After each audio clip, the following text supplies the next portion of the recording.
বৃন্দা দেবীর পরিক্রমা কতবার করতে হয়? নিয়ম আছে। রাস্তায় চলতে গেলে আমাকে বাম দিক দিয়ে চলতে হবে।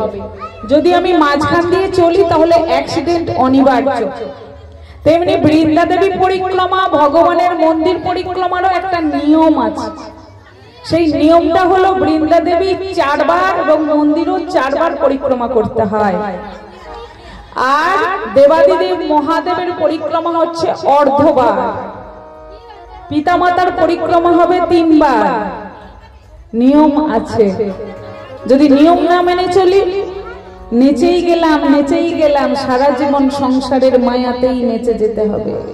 হ্যাঁ, নাচবো, আনন্দ করব, ভগবানের নামে নাচবো না তো কোথায় নাচবো, কিন্তু তার মধ্যেও এই হোশটা যেন ঠিকানায় থাকে। আর একটা কথা, বৃন্দা দেবী পরিক্রমা করারও একটা মন্ত্র আছে। কি মন্ত্র? জানি কানি চপাপানি ব্রহ্মহত্যাদিকানি চা তানি তানি প্রণশন্তি পদক্ষিণ পদে পদে। জানি কানি চপাপানি ব্রহ্মহত্যাদিকানি চা তানি তানি প্রণশন্তি পদক্ষিণ পদে পদে। মানে কি বলতে চাচ্ছে এটার মানে? এটার মানে হলো জানি কানি চ পাপানি। জানতে অজান্তে আমরা প্রত্যেকদিন যে পাপ করছি, বৃন্দা দেবী যখন আমরা 4 বার পরিক্রমা করব, পদক্ষেপে পদক্ষেপে এটি গাইতে গাইতে পরিক্রমা করতে করতে জানতে অজান্তে প্রত্যেকদিন আমাদের যে পাপ হয়, সেই পাপের থেকে আমরা অতি সহজে মুক্তি লাভ করতে পারবো। তারপরে অন্তিম পঙ্ক্তিতে কি আছে? জানি কানি চ পাপানি ব্রহ্ম হত্যাদি কানি চ। ব্রহ্ম হত্যা মানে কি? প্রত্যেকদিন যারা বিবাহিত স্ত্রী, বিবাহিত পুরুষেরা আছে, তারা মিলিত হওয়ার ফলে যে ব্রহ্ম হত্যা হচ্ছে, হয়তো হয় না? স্বামী স্ত্রী মিলনের ফলেই সন্তান সন্ততি সৃষ্টি হয়তো। শুধু সন্তান সৃষ্টি হয়ে গেল, তারপরে কি স্বামী স্ত্রী মিলিত হওয়া ছেড়ে দেয়? ওষুধ নেয়, প্রোটেকশন নেয়, ইনজেকশন নেয়, তো ওই প্রোটেকশন নিয়ে যে ব্রহ্মগুলো ক্ষরণ হচ্ছে, ওইগুলোই হচ্ছে হত্যা। না জানি ওর মধ্যে কত সূক্ষ্ম সূক্ষ্ম জীব আছে। যদি আমার সন্তান নেওয়ার ইচ্ছে হতো তাহলে এতদিনে কত সন্তান হয়ে যেত।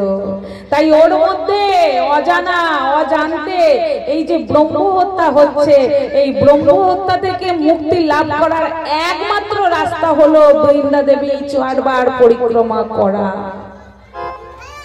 এবারে বলো তো, এতদিন তো বেশ নাচতে গাইতে বৃন্দা দেবী পরিক্রমা করছে, এমন মানে করে কে বৃন্দা দেবী পরিক্রমা করো?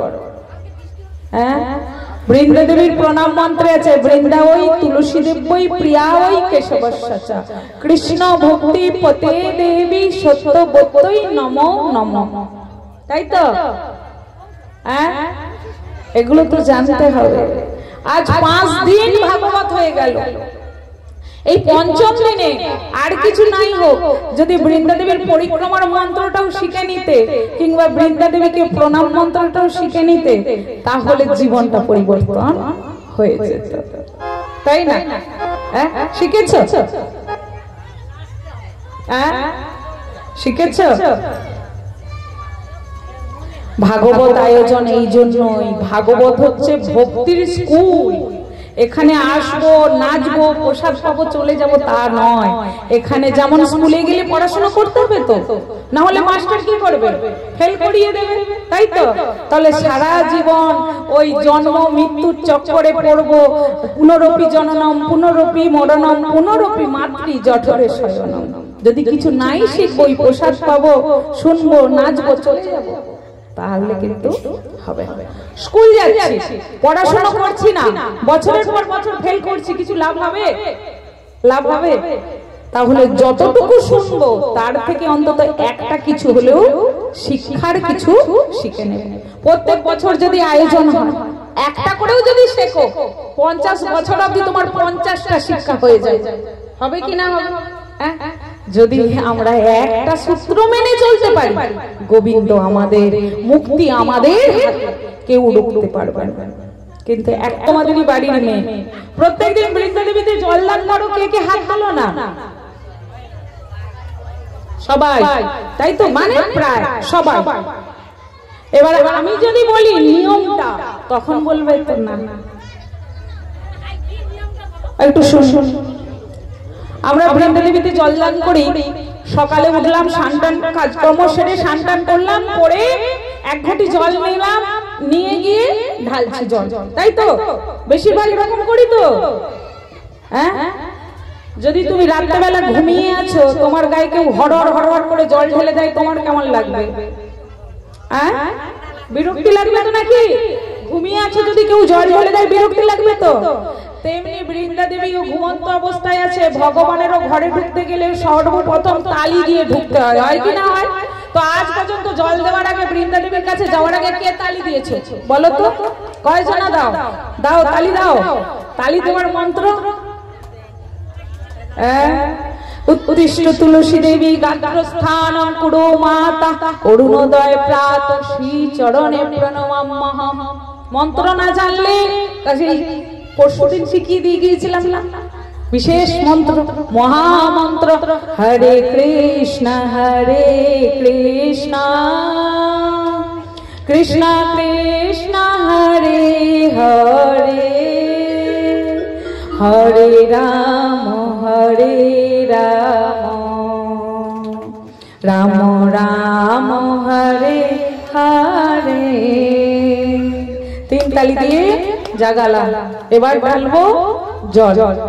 আমি অনেক বাড়িতে পাঠ করলে আমার একটু ওগুলো দেখি কে কি করছে। নিমতৌড়ির সাঁওতাল চোখে এক বাড়িতে পাঠ করছিলাম, ব্রাহ্মণ পরিবার, একাদশীর আসর। এক বাবা কি করলেন, স্নান করে উঠে এসে গামছা পরে, যেই গামছাটাতে গা হাত পা মুছেছে, ওই গামছাটাই কোমরে এঁটে বৃন্দা দেবীতে জল ঢালছে ঘটি নিয়ে। আমার নজর পড়েছে ওখানে, মাইক্রোফোনেই আমি বলছি, বাবা যতই জলদান সারা জীবন করলেও আপনার জীবনে কোনোদিন উন্নতি হবে না। কেন?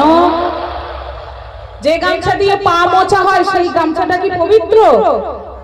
হ্যাঁ, গামছাই হোক আর যাই হোক, ভিজে বস্ত্র পরে। আবার অনেক মায়েদের নিয়ম আছে, বয়স্ক মায়েরা পুকুর ঘাটে চান করলো, সেই কাপড়টাকে বেড়ে দিয়ে ভিজে কাপড় পরে অবস্থায় জল ঢালছে। অনেকেই করো না, অনেকেও আছে করে, তাদের উদ্দেশ্যে বলা। তো ভিজে কাপড় পরে প্রথমত জল ঢালতে নেই, কারণ আমরা শ্রী চৈতন্য চরিতামৃত থেকে শিক্ষা পাই, মহাপ্রভু গয়ায় পিণ্ডদান করে আসার পর এত তার ভাবাবেশ হয়েছিল, দীক্ষা নেওয়ার পর এত তার ভাবাবেশ হয়েছিল যে যখনই সে সেবা পুজোর আসনে বসতো, এমন ঝরঝরিয়ে কৃষ্ণ বিরহে তার অশ্রু বিগলিত হতো, তার পরনের বস্ত্র সব ভিজে যেত। আবার নতুন বস্ত্র, শুকনো বস্ত্র পরিধান করে সে পুজোয় বসত। তাই শ্রী চৈতন্য মহাপ্রভু জগৎকে শিক্ষা দেয়, ভিজে বস্ত্র পরে পুজো করতে নাই। আর যে গামছা দিয়ে হাত পা মোছো, সেই গামছা পরে কখনো জলদান করতে নাই। এবার জলদান করারও মন্ত্র আছে, সব কিছুরই মন্ত্র আছে।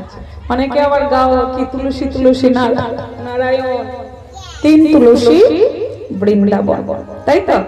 অনেকে আছে গাও। ও মা, আমরা কোন ভাষায় কথা বলি? বাংলা। একটু বৃন্দাবনে চলে যাও, ওখানে মানুষজন কি ভাষায় কথা বলে? হিন্দি ভাষায়, তাই তো? ব্রজ ভাষায় কথা বলে। একটু যদি আমেরিকা লন্ডনে যাই, ইংরেজি ভাষায় তারা কথা বলে। তেমনি দেবতাদেরও একটা কথা বলার ভাষা আছে, সেটা হলো সংস্কৃত ভাষা। কি ভাষা? সংস্কৃত ভাষা। কেন? কারণ আমরা দেখেছি যখন ভগবান কৃষ্ণ অর্জুনকে 700টা শ্লোকে জ্ঞান দিয়েছেন, প্রত্যেকটা কিন্তু সংস্কৃত শ্লোকেই বলেছেন। অর্জুনও যে প্রশ্ন করেছেন, সে কিন্তু সংস্কৃত শ্লোকেই করেছেন। শুধুমাত্র আমাদের কথা ভেবে ওটাকে নিচে বাংলায় অনুবাদ করে দেওয়া হয়েছে।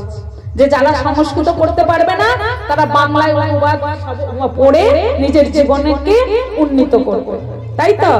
তাই একটু কিছু হলেও সংস্কৃত শ্লোক জেনে নিতে হয়। বৃন্দা দেবীতে জল ঢালার মন্ত্র কি? শাস্ত্রসম্মত যেটা বলছে, ওম গোবিন্দ বল্লভাং দেবী ভক্ত চৈতন্য কারিণী স্নাপয়ামি জগদ্ধাত্রী বিষ্ণু ভক্তি প্রদায়িনী। এই হচ্ছে জল ঢালার মন্ত্র। এবার যদি কেউ না পারে, এখন জীবনে কোনোদিন পড়াশোনা করেনি মায়েরা আমার কি করবে, তাদের ক্ষেত্রে ওই একই মন্ত্র ভক্তিপূর্ণ হয়ে হরে কৃষ্ণ মহামন্ত্র বলে জল ঢালবে। জল ঢালার পর বৃন্দা দেবীকে প্রণাম করবে। প্রণাম করার পর তবে গিয়ে জল ঢালা সম্পন্ন হলো। এবং ওই যে জলটা পুকুর ঘাটে জল তুলে নিয়ে ঢালো তো নাকি? না, সরকারি কলের যে জল আসে পুকুর, পুকুরের জল তোমাকে খেতে দিলে খাবে? নিজের বেলা ঘরে ফিল্টার বসিয়ে রেখেছো, কল বসিয়ে রেখেছো, বৃন্দা দেবীকে জল খেতে দিচ্ছ পুকুরের জল। কি গো, এটা কেমন নিয়ম? তুমি যদি না খেতে পারো, মা খাবে কেমন করে? ভক্তি মহারণী খাবে কি এমন করে?